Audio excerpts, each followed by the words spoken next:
Hi friends, welcome to my channel Sandhya academy Tamil. இன்றைக்கி நான் already 6 video upload பண்ணியிருப்பேன். அதை நீங்கள் பார்க்கணுன்னா பாருங்கள். கூட்டுறவு கருத்தியலும் நடைமுறையும்ன்ற சப்ஜெக்டுக்காக மட்டும் நான் போட்டிருப்பேன். இப்போது அத்தியாயம் 7ல் 2 பார்ட் ஏ பார்ட் பியாக இருக்கும். ஸோ இப்போ நம்ம பார்ட் ஏக்கான கொஷின்ஸையும் பார்ட் பிக்கான கொஷின்ஸையும் பார்ப்போம். பார்ட் ஏல இங்கிலாந்து நாட்டில் நுகர்வோர் அப்படிங்கிற டாபிக் கொடுத்துருப்பாங்க. இதனுடைய ஃபர்ஸ்ட் கொஸ்டின், எந்த நாட்டின் கூட்டுறவு இயக்கம் உலகம் முழுமைக்கும் வழிகாட்டியாக விளங்குகிறது? இங்கிலாந்து. எந்த நாட்டின் கூட்டுறவு இயக்கம் உலகம் முழுமைக்கும் வழிகாட்டியாக விளங்குகிறது? இங்கிலாந்து. எந்த நூற்றாண்டின் பிற்பகுதியில் தொடங்கிய தொழில் புரட்சியே கூட்டுறவு இயக்கம் இங்கிலாந்தில் தொடங்க காரணமாக அமைந்தது? 18ஆம் நூற்றாண்டு. தொழில் புரட்சிக்கு முன்னர் இங்கிலாந்து டேஷ் நாடாகவே விளங்கியது, விவசாய நாடாகவே விளங்கியது. தொழில் புரட்சிக்கு பின்னர் டேஷ் மற்றும் டேஷ் துறையில் எண்ணற்ற மாற்றங்கள் ஏற்பட்டன. விவசாய மற்றும் தொழில்துறையில் எண்ணற்ற மாற்றங்கள் ஏற்பட்டன. டேஷாம் ஆற்றிலிருந்து இங்கிலாந்தின் பொருளாதார நிலை உயரலாயிற்று. 1760ஆம் ஆண்டிலிருந்து இங்கிலாந்தின் பொருளாதார நிலை உயரலாயிற்று. இங்கிலாந்து நாட்டு தொழிலாளர்களின் துயர் நீக்க விதிவெள்ளியாக வந்தவர் ராபர்ட் ஓவன். ராபர்ட் ஓவன் காலம் மற்றும் பிறந்த ஊர் 1771 1858 வரைக்கும் அவருடைய பீரியடு. அவருடைய பிறந்த ஊர் நியூட்டன். எந்த இடத்தில் இயங்கி வந்த நூற்பாலையின் அதிபர் மகளை ராபர்ட் ஓவன் மணம் புரிந்தார்? கிளாஸ்கோ நகரில். எந்த இடத்தில் இயங்கி வந்த நூற்பாலையின் அதிபர் மகளை ராபர்ட் ஓவன் மணம் புரிந்தார்? கிளாஸ்கோ நகர்.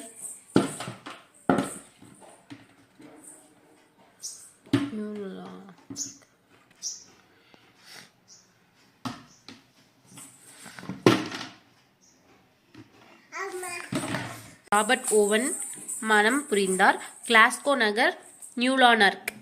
ராபர்ட் ஓவனின் கருத்துக்கள் எவ்வாறு அழைக்கப்பட்டன? சூழ்நிலைகளின் சித்தாந்தம். இந்தியானாவில் உள்ள நியூ ஹார்மனி என்ற பகுதியை வாங்கியவர் ராபர்ட் ஓவன். இங்கிலாந்து நாட்டைச் சேர்ந்த திரு ராபர்ட் ஓவன் அமெரிக்காவைச் சேர்ந்த டேஷ் என்ற இடத்தில் தான் முதல் தொழிலாளர் தனி குடியிருப்பை தொடங்கினார். New harmony. 21/2/1844 ரக்டேல் முன்னோடிகள் என குறிப்பிடப்படும் 28 கம்பளி நெசவாளர்கள் ஒன்று சேர்ந்து டேஷ் பவுண்டு மூலதனத்துடன் டேஷ் என்ற இடத்தில் டேஷ் என்ற பகுதியில் ஒரு கூட்டுறவு பண்டக சாலையை தொடங்கினர். 28 பவுண்டு மூலதனத்துடன் ராக்டேல் என்ற இடத்தில் டோடுலேன் என்ற பகுதியில் ஒரு கூட்டுறவு பண்டக சாலையை தொடங்கினர். இப்பண்டக சாலை இங்கிலாந்து நாட்டின் நண்பர்கள் சங்க சட்டத்தின் கீழ் 15/8/1844 பதிவு செய்யப்பட்டது.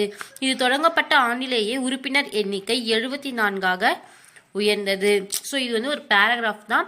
இந்த கொஸ்டின் மேக் பண்ணா எந்த ஆண்டு பதிவு செய்யப்பட்டது, சரிங்களா? அதுக்கப்புறமா இவங்களுடைய தொடங்கப்பட்ட ஆண்டிலேயே எத்தனை பேரா உயர்ந்தது அப்படிங்கிற கொஸ்டின்ஸ்க்கெல்லாம் ஆன்சர் பண்ணுற மாதிரி நான் ஒரு 1 மார்க்காக ஃப்ரேம் பண்ணியிருப்போம். நெக்ஸ்ட் கொஸ்டின் டேஷாம் ஆண்டின் இறுதியில் இப்பண்டக சாலையின் நிர்வாகத்தை கவனிப்பதற்கென ஒரு நிர்வாகி நியமிக்கப்பட்டார். 1851. டேஷ் எந்த பண்டக சாலையே இங்கிலாந்திற்கும் பிற நாடுகளுக்கும் முன்னோடியாக திகழ்ந்தது?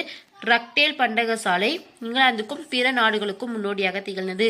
இங்கிலாந்தில் நுகர்வோர் கூட்டுறவுகள் டேஷ் அடுக்குமுறையில் அமைக்கப்பட்டன. 2 அடுக்குமுறையில். டேஷாம் ஆண்டு டேஷ் நகரில் சில்லறை நுகர்வோர் கூட்டுறவுகளும் கூட்டுறவு மொத்த நுகர்வோர் பண்டக சாலைகளும் ஏற்படுத்தப்பட்டன. 1867 மான்செஸ்டர் நகரில். டேஷ் என்ற அடிப்படையில் பேரவை கூட்டத்தில் நிர்வாக குழு உறுப்பினர்கள் தேர்ந்தெடுக்கப்பட்டனர். அவரின் பதவி காலம் ஒரு உறுப்பினருக்கு 1 வாக்கு என்ற அடிப்படையில் 3 ஆண்டுகள் தான் அவங்களுடைய பதவி காலம். 1863 வட இங்கிலாந்து மொத்த விற்பனை ஏஜென்சி மற்றும் கூட்டுறவு கிடங்கு சங்கம் டேஷ் என்ற பெயரில் தொடங்கப்பட்டது. டிஜே.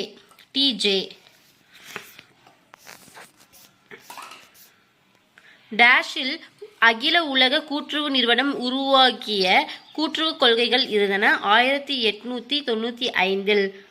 நெக்ஸ்ட் 7th லெசன்லேயே பார்ட் பியில் ஸ்வீடன் நாட்டில் நுகர்வோர் இயக்கம் அப்படிங்கிற டாபிக் கொடுத்துருப்பாங்க. ஃபர்ஸ்ட் நம்ம இங்கிலாந்து பார்த்தோம்ல, அதே மாதிரி ஸ்வீடன். இங்கிலாந்து நாட்டிற்கு பின் டேஷ் நாட்டில்தான் நுகர்வோர் இயக்கம் மிக உன்னதமான இடத்தை பெற்று சிறப்பான வெற்றி அடைந்துள்ளது ஸ்வீடன். தொழில்துறையில் திருத்தப்பட்டதன் காரணமாக விவசாய நாடாக திகழ்ந்து வந்த ஸ்வீடன் டேஷ் நிறைந்த நாடாக மாறத் தொடங்கியது. தொழில் வளம் நிறைந்த நாடாக மாறத் தொடங்கியது. டேஷாம் ஆண்டு முதல் கூட்டுறவு அமைப்பு டேஷ் நாட்டில் தோற்றுவிக்கப்பட்டது. 1850 ஆண்டு முதல் கூட்டுறவு அமைப்பு ஸ்வீடன் நாட்டில் தோற்றுவிக்கப்பட்டது. டேஷ் அளவில் மாவட்ட அளவில் தொடங்கப்பட்ட இக்கூட்டுறவு நிறுவனம் தொழிலாளிகளுக்கு தேவையான பண்டங்களை கொள்முதல் செய்து நியாய விலையில் விற்க தொடங்கியது. மாவட்ட அளவில் தொடங்கப்பட்ட கூட்டுறவு நிறுவனம். இதுக்கு ஆன்சர். டேஷாம் ஆண்டிற்கும் இடைப்பட்ட காலத்தில் தான் ஸ்வீடனில் கூட்டுறவு இயக்கம் வேரூன்ற தொடங்கியது.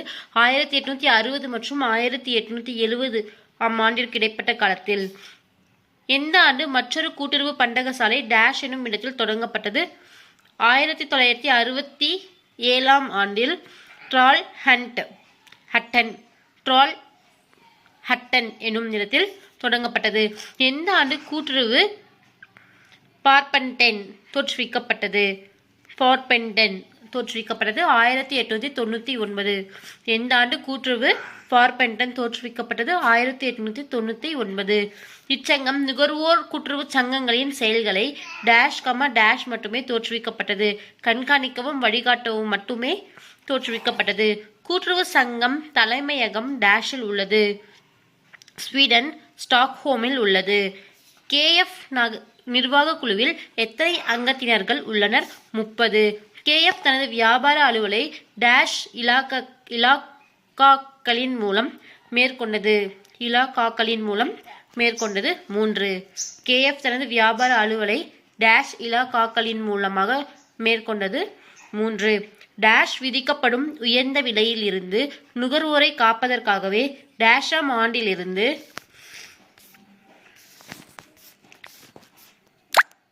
KF உற்பத்தி பணிகளை மேற்கொண்டது. தனிப்பட்ட உற்பத்தியாளர்கள் 1900 KF உற்பத்தி பணியாளர்களை மேற்கொண்டது. எந்த முறையை மேற்கொண்டதன் மூலம் குறைந்த ஊழியர் செலவில் மிக உயர்ந்த விற்பனை திறனை காட்ட உதவுகிறது? சுயசேவை முறை ஸ்வீடன் நாட்டில் அறிமுகப்படுத்தப்பட்ட போதுதான் மண்டலக விநியோக கிடங்குகள் சட்டபூர்வமாக துறைகளாக மாற்றப்பட்டன. 1949. டேஷ் மற்றும் டேஷ் ஆகிய காரணங்கள் தொடர்பாக மண்டல விநியோக கிடங்குகள் சட்டபூர்வமாக துறைகளாக மதிக்கப்பட்டன. கணக்கு பதிவு முறை வாங்குதல். டேஷ் கல்வி என்று மக்கள் மத்தியில் மிகவும் பிரபலமான ஒரு திட்டமும் ஸ்வீடன் நாட்டில் நுகர்வோர் இயக்கம் வெற்றியடைய மற்றொரு காரணம் நுகர்வோர் கல்வி. எந்த நாட்டில் நுகர்வோர் இயக்கம் அந்நாட்டு மக்களின் பொருளாதார மேம்பாட்டுக்கு மட்டுமல்லாது அவர்களின் கலாச்சார ஒருமைப்பாட்டிற்கும் பாடுபட்டது எனலாம்? ஸ்வீடன் நாடு. ஸோ நமக்கு இதில் பார்ட் பியில் 17 கொஷினோட நமக்கு வந்து இந்த லெசன் கம்ப்ளீட் ஆகுது. இன்னொரு 11 லெசன் வரைக்கும் முடிஞ்ச வரைக்கும் ஒரு 11 லெசன் ஆஃப் த போர்ஷனாவது நான் முடிச்ச வரைக்கும் கம்ப்ளீட் பண்ணிட்டேன். ரிவைஸ் பண்ணுறதுக்காக யூஸ்ஃபுல்லாக இருக்கும் அப்படிங்கிறதுக்காக. ஸோ இந்த வீடியோ உங்களுக்கு பிடிச்சிருந்தா மறக்காமல் லைக் பண்ணுங்கள். சப்ஸ்கிரைப் பண்ணாமல் வீடியோஸ் பார்த்துட்ருக்கீங்கன்னா மறக்காமல் சப்ஸ்கிரைப் பண்ணிவிட்டு வீடியோஸ் பாருங்கள். தேங்க்ஸ் ஃபார் வாட்சிங்.